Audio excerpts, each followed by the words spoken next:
Welcome everyone. I'm Michelle Schumann, the Artistic Director of the Austin Chamber Music Center. I am here with the artists of our featured concert this evening. I'm so happy to have them with me.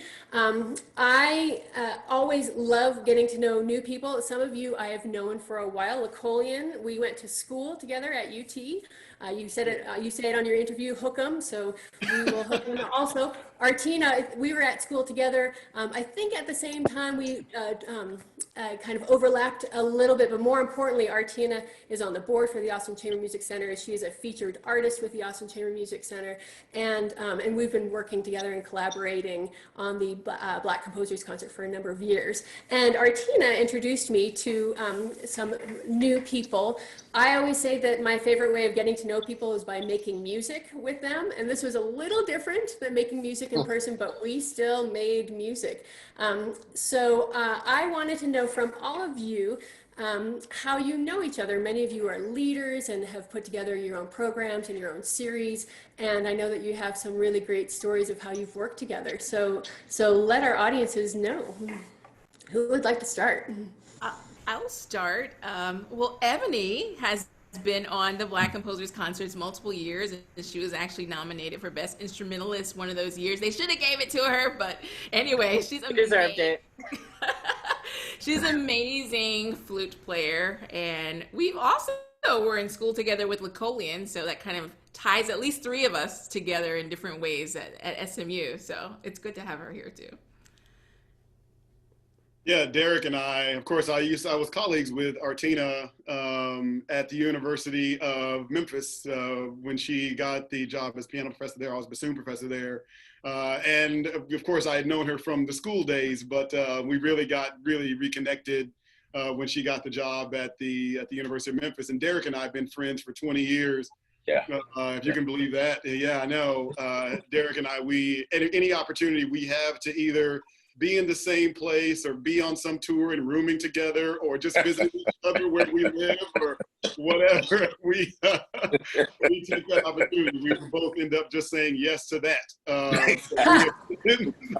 We have been friends for a long time. He is a very good friend. I'm glad that we continue to stay in touch, quite a bit. But many of these folks I know through the Sphinx competition and through the Sphinx Symphony Orchestra and the work that happens there. That's kind of one of the entry points for a lot of us. Yes, good. And I'll follow. Ebonee, do I know you? I think I've met you before. Well, I think we've met like briefly, but we've never like gotten to hang out yet. So hey. Right. Was it at Sphinx that we met? No, I don't remember. Okay, understood. But no, I know I've met you, and I remember a very pleasant conversation. I just don't remember where. Did you do Gateways? Yes. Maybe that's probably where. Then. Okay, that is. Yeah. Yeah. So I remember meeting you and having a great conversation with you there, and I know your wonderful flute playing. Anyango and I believe met at Gateways, if I'm not mistaken, and Artina the same, right? Is that correct? Right. Yeah, and I'll talk about Golden Breed. He said most everything, but one thing I remember about meeting Anyango is that she's so stately and diplomatic that I played in a chamber group with her. It was like a perfect chamber group with Derek Reeves and his wife and Anyango. And she has the most raucous sense of humor I've ever experienced. She's so incredibly funny. I was like thinking all of her. I'm like, she's like a comedian. Her timing, but because she's such, the doctor, the professor, that I was like, wow, she's incredibly funny. So that was really great. And I've heard Artina's playing, but before I heard her playing, I heard of it because I was getting ready to invite. My season before COVID came was going to be a whole bunch of pianists talking about different genres that they specialize in. And I went around and kind of whispered, hey, who should I ask? And everyone was like, oh man, Artina's amazing. Oh my gosh, she's amazing. And I was like, oh really? So I got all intimidated and stuff, and I heard her play. I'm like, yeah, she really is. So that's how I got to know Artina and kind of talking with her. And she and Anyango were going to come to my season. And as Lecolion already said, he and I are just fast friends.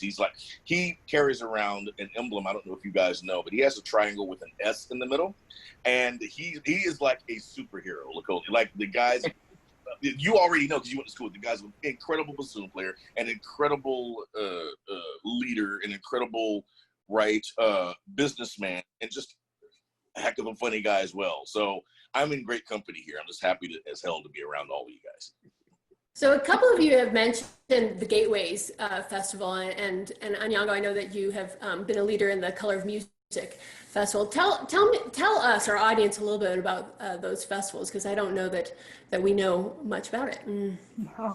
Well, as you heard, there is the Sphinx organization, the Gateways Music Festival, and the Color of Music Festival, and these are about it. These are the three arts organizations in the US that focus on giving a platform to Black excellence in the arts.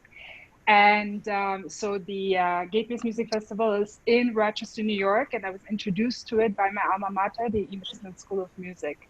So that's where we kind of all met. And I think Artina doesn't even know this, but we met once outside the coffee shop of Eastman. She was there to play a recital for the Gateways Music Festival. And I saw her sitting outside, and it was the only other Black woman on the street. So I saw her and I introduced myself to her quickly, and I was running late for rehearsal for the Gateways Music Festival.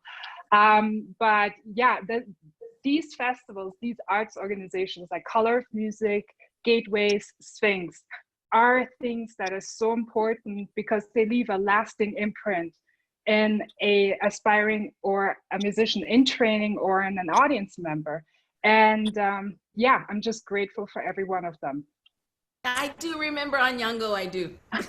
You do! It's kind of hard Yes. to miss the second. And I was like, I need to play with her, but I didn't know it would be like this. Culture and with the curly hair. Love it.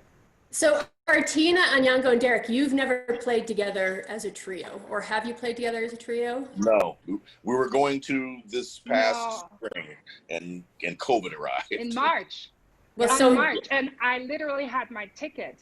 And I had to cancel because I was like, Derek, they're not going to let me back into the country because I live currently in Colombia. They're not going to let me back. It's crazy. Yeah, it was crazy. So we have a debut for your ensemble tonight. Exactly. That's really cool. It's really great. So let's talk just a little bit about the future. You know, I have a feeling like that the current events have hopefully been a corner, a place where we can kind of turn and make better foots forward. I know for my organization, other organizations, especially arts organizations, there have been statements of solidarity and commitments to making things more equitable and to inclusion of Black artists, Black composers. And I wanted to hear from you how you feel about the future. Is there more hope, less hope, more despair, less despair? Are there creative opportunities that you think will open, and that indeed we will find a way forward that will be more inclusive? I got a lot of thoughts. Oh, please. Okay. Go ahead. No, please. No, Okay. Please. I'll be brief. I just wanted to say I'm cautiously optimistic because this isn't the first time that, you know, these organizations have said that they're going to be more inclusive. So for me, I'll believe it when I see it, honestly. Yeah. Yeah, go ahead. No, I'm less so. I'm probably less optimistic because I've been Black my entire life, and so typically optimism has led to the other thing. And so, you know, these things are cyclical, and so after a while you kind of start. Yeah, for me personally, I lose a bit of an emotional attachment to the cycle. I just realize when I'm in another one. And so that's one thing. And I would say that the statements that are coming out, most of them were performative in nature. You talk about being a performing arts organization. Those statements were part of their performances because majority of them, they didn't even acknowledge where they were the problem. So you can't, you know, and that they were the problem in the environment that was created. And so the only places that I would trust is any place that said, these were all the things that we have been doing since our founding that are the things in which we were part of the problem. Because what tends to happen is we move to solutions without acknowledging what the problem is, and without defining the problem, you may be finding a solution to a thing that's not the problem. And so I think having some clarity on that is really important. So I have quite a bit less Let's Trust, especially the majority of them, didn't mention Black people. They didn't mention Black lives. They didn't mention Black violence, violence against Black people, dehumanization of Black bodies. Like, people weren't saying that. And so without saying those things, how do you know what you're solving for? And if you don't know what you're solving for, how can you make progress towards something? So that's just my little bit of my couple of cents there. Yeah, if I may, I'll be brief as well, because I actually have a bunch of thoughts, and some of them may even be opposed. I'm working through this. So my phrase is that I'm darkly optimistic. Things like this are cyclical. We have this conversation, and we have it as long as people are, quote unquote, demanding it. And then after a while, some new flash in the pan comes and our attention span goes elsewhere. And the serious problem that's caused the spotlight to be on us now never leaves. It never leaves, you see. And so, you know, when I see my fellow artists of color at wherever, at Gateways, wherever, we're always talking about this. Over drinks, we're talking. When we're having a good time smoking cigars, we're talking about it all the time. So now that it's reached, right? So now that it's reached the news, it's like, oh, so y'all all want to join in? Great.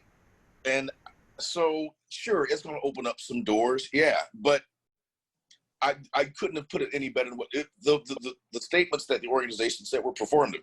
They said it because they felt like they had to, and they felt forced and compelled. And I need to say also, my opinions are born of being the nephew of a lady who met Medgar Evers and MLK, and who desegregated the county I live in, who picketed, and whose son was shot at, right? And, you know, my cousin, her son, who lives around the corner, was a Black Panther. So I talk about these things at a very intense, protracted level. And so, to be quite frank, some of us tend to look at these conversations that people are having now, and these performative statements, we're sort of chuckling. Like, why did you take so long to say this? And you don't mean it, and the first chance you get to exit stage left, you're out of here and don't want to talk about it again. So I'm darkly optimistic. Yes, some stuff will happen, but not nearly enough, and I don't think it'll stay around long enough. Anyango, saw your hand. Yeah. I think I totally agree with everything that's being said. I am a relentless optimist. My glass is always half full, and so I might be a little bit disagreeing, but I believe that we have the opportunity to make a systemic change right now. Not just us, but we have allies now that are outside of our race. And I think they're more and more aware of it. There's an opportunity now more and more to secure funding for Black arts. And I think now that more people are aware, doing interviews and conversations exactly like this, giving platforms like you're doing, is the opportunity to shine light on it, and that the light stays on it. I think it is important that Black concert series exist, but I think it is also important to see Black composers, at least 50% represented on the concert program, as much as Beethoven, which anyhow, it's questionable how white he really was. I think he was Black, but that might just be my personal opinion. But I think if orchestras have a series, much like they have their pop series, much like they have their Mozart classics concert series, if they start having that every concert cycle, if every concert cycle of a chamber music festival has an established Black dedicated artists, composers, not only in February, but from January to December, I think then we can talk about systemic changes. And I think that also with chamber groups, I mean, just the panel that you have today assembled is a double minority. You know, we're 4 women on this panel, 2 men, and the majority are Black. And this is standing out to me. This is the first interview in my life I've had like this. And it is so invigorating because I understand we're all tired. I am so tired. I grew up in Germany. I was physically assaulted for my skin color. I was offended. I received all sorts of feedback that I didn't ask for as a little girl. I come to the States and I get it from both sides, because also one thing we have to talk about in the Black community is colorism. So there has been centuries of systemic racism given to us that we didn't ask for, that made us turn against each other because, oh, the lighter skinned people had it supposedly easier than the darker skinned people. No, we're one. And that is one thing that I'm so passionate about, and I'm so enraged about at the same time, that I'm not gonna be succumbing to my possible sarcasm or humor or pessimism. I'm gonna keep fighting, because why else am I here? Why else have I been given the opportunity to play an instrument, do something that I love, and have the opportunity to communicate? So I really want to make this clear. I respect what Ebonee says. I respect what Lecolion says. I hear you. I respect that, Derek. You're tired. Me too. But we cannot stop now, because we have the opportunity to do something through a labor of love that can really systemically change everything. And I can go on for hours, clearly, but that's something I really want to make clear. We are tired, but we are also fighters, obviously. It's in our genes, and we're here, and we're going to be here a long time. So I want to use this opportunity. And again, Michelle, thank you for doing your part. Yeah, and I'll add my 2 cents. I agree with everything. I mean, there's so much really great that's been said, and I also think that validation is really important. Even just, Michelle, I'm really appreciative of what you're doing, but I was even just reading the Austin Chronicle report on this chamber music series, and they left us out. They said world-class artists, and it doesn't say Black voices. I even needed to pull it up just to make sure. And it's not, I'm not blaming whoever wrote it, because that is systemic racism. It's like, you can't be world-class if you haven't been validated by European systems. And so, I'm sure that. And hello, who is here from Germany? It's just blind. It's just colorblind, but a whole nother level of colorblind. That is right. And I think that has to be discussed, because if I don't have opportunities to be validated by European systems, how will I ever be world class?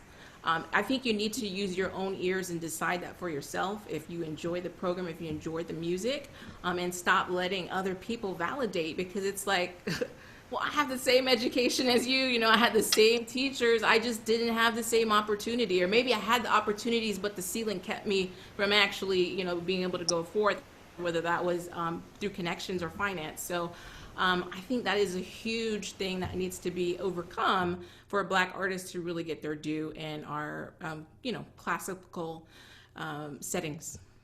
Artina, you just said a word, child. Like that was church. Yeah, that was amazing. I'm sitting over here like trying to be not obvious about looking it up. Yeah, that is. Well, actually, you know what? And thank you to everyone. That was beautiful. The other thing that has been really challenging for me, and probably where most of my emotional labor has been spent, is reconciling myself to the fact. We talk about, the white communities having this awakening right now. And to be honest, it hurts even more than if you were, that awakening actually hurts me more than if you were purposefully didn't want to see me. Right? That, like, to me, that hurts even more, because all of this pain that I know that many of us have experienced, and people are just like, really? You experienced that? People are finding that out right now. Like those who are just finding out some of these things now, I hope that they're recognizing, and many people are, that, and I heard this last night from Ibram X. Kendi. He said this last night, and hopefully people are realizing that this white supremacist structure, this racist structure that we have, it hurts white people too. Like, it's not just people of color that are hurt by this system, because I know some of the greatest people in the world, I think yourself included, Michelle. I know some really wonderful people who are at this moment saying, I had no idea that these things were happening to these people that I care about. And so that has been really, really difficult for me to process, because the thing that I experience a million times a day for my entire life, some people are now saying, I now understand that that thing, and for some people, that that thing might be a thing. Even now, people are like, huh, maybe, right? Like, there are some people who are like, it's absolutely a thing, but there's still a whole cross section of people, probably in Austin, Texas, who are thinking the same thing. And so if I had one message, and I said I wanted to do this, I want to speak to the 19-year-old bassoon kid who went to the University of Texas. I want to, like, that's why I wanted to be part of this. I want to talk to him and to let him know that you're right, the system is wrong. The system is completely wrong. There are people who don't recognize your pain, but there are also those who do. Rather than trying to get other people to recognize your pain, try to find those who do and find community with them, because at a university like Texas and the School of Music there were so few Black people there that it was really difficult. And even my Black friends, we didn't always talk about some of these things, right? Because we were Black people in a predominantly white space. And it was rare that we were just Black people together. And so to my 19-year-old Black self, I would tell my 19-year-old Black self, find Black people or find a group of people who can commune with you in your pain. Because there are hundreds and thousands of people around you that just don't have the ability to do that. It's not that they're bad people, but their lived experience doesn't give them the ability to recognize that pain, right? And it's no blame, shame, or guilt on anyone, but it's thinking about your own emotional self-care. Lecolion, the 19-year-old one that was there playing bassoon of all things, like, find the people who can feel that with you, because you're feeling it and you may not even know because you've been assimilated, but it will come to you, because it came to me in my 30s. That's when it really hit me, and I started reflecting and deconstructing my learning and my experience. And so again, I would share with that 19-year-old kid that you're right. The things that you're seeing that just don't seem right, do not try to rationalize them. Don't give them space. Don't give them power. The world that you want is right, and trust and know that it doesn't match the world that you see. As we segue into the concert, this conversation is being cut short because we have a concert to go to, but this conversation is not ending. And I want you to all know that. And for me, this is a beginning of that wider conversation that we will, as at the Austin Chamber Music Center, will continue to embark on. And I'm so grateful for your participation in this concert and all the work you've put into it, and for this interview too.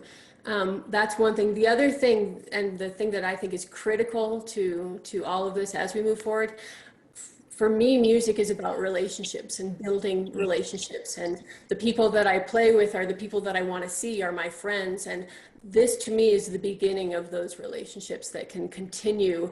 And this is all a vast network. You know so many people that I don't know, and to get us all together and to have that moving forward, that's where hope lives with me, to make the difference that I can make. So thank you. And we are about to start this concert now, and it's great. We've put it all together. It's really great. You guys will really enjoy seeing all these things. Thank you to our artists. Thank you for being here. Thank you for speaking from your heart, because that is something that we all share, is the ability to share from our heart. So thank you. And we will see you on stage momentarily. Enjoy the performance, everyone. Thank you. Yes, Bye. thanks for your time. Enjoy.